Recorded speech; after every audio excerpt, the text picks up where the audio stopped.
अब ये कहते हैं भाई ये हिंदू राष्ट्र ये करूँगा वो करूँगा।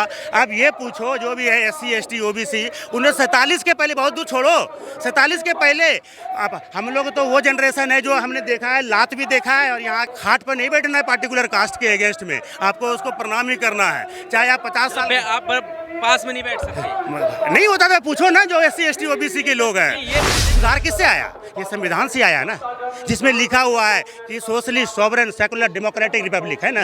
इसमें क्या गलती है भाई, क्या खराबी है? सेकुलर है तो क्या, सेकुलर इज द एक बाइंडिंग पावर है हमारा जो जोड़े हुआ है। हिंदू भी है, दुनिया में कोई भी ऐसा मुल्क होगा जितना इतना डाइवर्सिटी होगा। आप कहते हो कि नहीं भाई हिंदू राज, तो फिर बुद्धिस्ट क्या करेंगे भाई?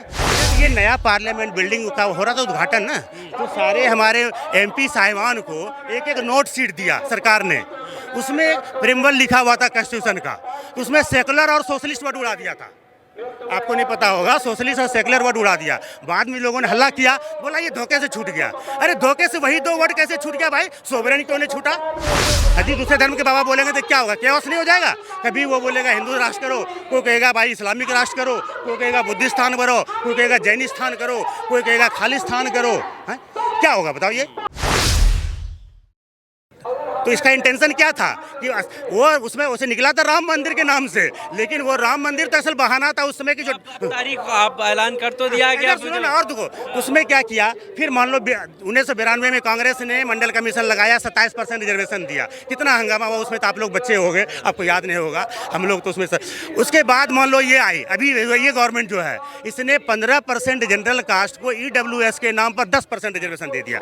अब 15% को 10%, 63% को 27%, यदि ऐसे रेशियो जोड़ोगे ना तो उसको मिलता है OBC को 43%, इसको मिलता है 64% एज पर द पॉपुलेशन। बात समझे?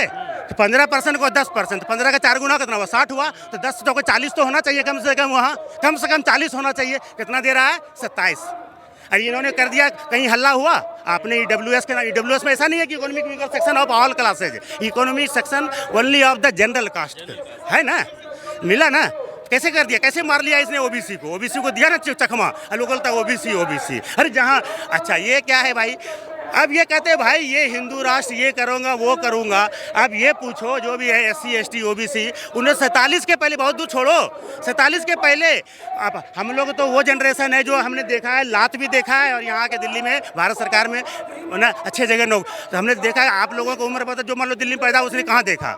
असल तो होता था छोटे शहरों में, गाँव में, जो OBC SC ST कितनों पढ़ा लिखा हो, पढ़ा लिखा तो होता नहीं था बेचारा, पैसा हो, लेकिन आपको खाट पर नहीं बैठना है पार्टिकुलर कास्ट के अगेंस्ट में, आपको उसको प्रणाम ही करना है, चाहे आप 50 साल आप पास में नहीं बैठ सकते। नहीं होता था, पूछो ना जो SC ST OBC के लोग हैं। ये पहले की बात, पहले की बात नहीं है, 40-45 साल पहले। अभी दिल्ली के पहले 90 के बाद में बैठने लगा, स्वतंत्रता के पहले नहीं, स्वतंत्रता के बाद भी होता। अभी नहीं देखते घोड़ी पर चढ़ जाता है लोग। इधर सुनो, घटना सुनते हो ना, अभी भी दलितों को ये जब सोच लो 21वीं सदी में, we are living in 21st century में ये घटना हो रहा है, तो 20th सेंचुरी के लास्ट पोर्शन में भी ये घटना होती थी गाँव में।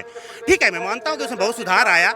सुधार किससे आया? ये संविधान से आया ना, जिसमें लिखा हुआ है कि socialist sovereign secular democratic Republic है ना। इसमें क्या गलती है भाई, क्या खराबी है?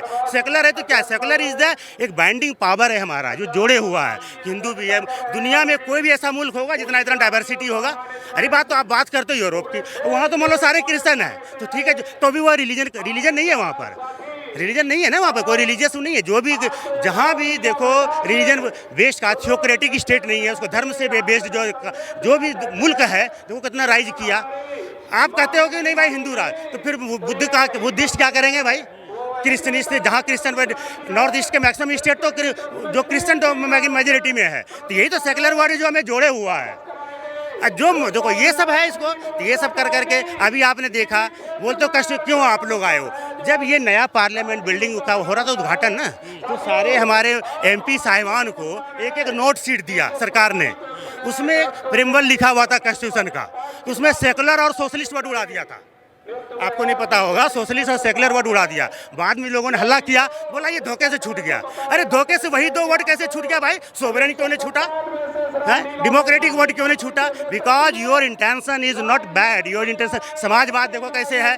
समाजवाद क्या चाहता है भाई? एक हिंदुस्तान में 60% की लोगों की जो इनकम है ना, 262 रुपया है मात्र।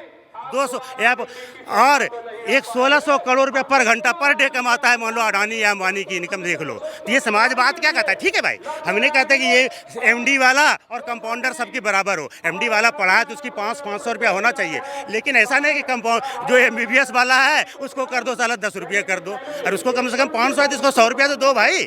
260 रुपये में 60% पब्लिक जीता है। हमारे किसानों की एवरेज इनकम 27 रुपये है, सोच लो। अच्छा, वो भी 25 लाख करोड़ रुपया इसने माफ कर दिया, किया ना, राइट ऑफ किया है ना। ये तो परसों तरसों आरबीआई से आरटीआई से लिया ना, वो भी सूरत का ही आदमी लिया, संजय कुछ नाम में भूल रहा हूँ। 25 लाख में बताता है कि भाई राइट ऑफ जो है वो वेव ऑफ नहीं है। उसका हिस्ट्री देखो ना, कितना परसेंट आता है, सिर्फ 10% पाया। तो 2.5 करोड़ मान लो, 2 लाख 2.5 लाख करोड़ आ गया। 20 लाख 22 लाख करोड़ तो अब आने का कोई ठार नहीं है, आने कोई पता नहीं है। ये किसका पैसा है? आपका, हम कई गरीबों का, जिसके बेचारे के बदन पर कपड़ा। और ऐसा नहीं है, जब ये सरकार ने गद्दी संभाली थी तो 55 लाख करोड़ थे कर्ज हमारे देश पर, और आज 156-57 लाख, मैंने 100 लाख से ऊपर उधर से कर्ज लो, इधर अपने लोगों को बांटते जाओ और भगाते भी जाओ। और अभी जैसे आप ये रैली पे हम बात कर रहे थे, हाँ बोलिए। रैली हुई है, हाँ, सत्ता पक्ष का ये आरोप रहता है कि भाई ये जो है राजनीतिक हथकंडे हैं, लोगों को उकसाने के लिए भीड़ बुलाई जाती है। आप कह रहे हैं कि हम वाकई संविधान को लेकर चिंता में हैं, हाँ। और हम संविधान को जो है आंच नहीं आने देंगे। तो आपका कदम अगला क्या है, मतलब इसका पूरे को? अरे भाई देखिए, डेमोक्रेसी में अगला कदम, डेमोक्रेसी में तो जनता के बीच जाएंगे, जनता को समझाएंगे। डेमोक्रेसी में एक ही रास्ता है, जनता के पास जाओ। आपने देखा कि जब इसने बहुत सारे ताम झाम किया तो राहुल गांधी ने अंतिम हथियार क्या था? पब्लिक के बीच में जाओ। ये गांधी का देश है भाई, जहाँ अंग्रेजों को भगाया सत्याग्रह से, भगाया ना, आर्म और एम्यूनेशन से हम नहीं। 1857 की लड़ाई यदि आपको याद होगा, उसमें सारे जमींदार लोग लड़े थे, सबके पास कुछ ना कुछ आर्म्स तो थे। अंग्रेज के मैचिंग थे नहीं, मैचिंग रहते तो जीत जाते, मैचिंग के नहीं थे, लेकिन लड़ सके। लेकिन गांधी ने गांधी तो कभी हथियार नहीं उठाया।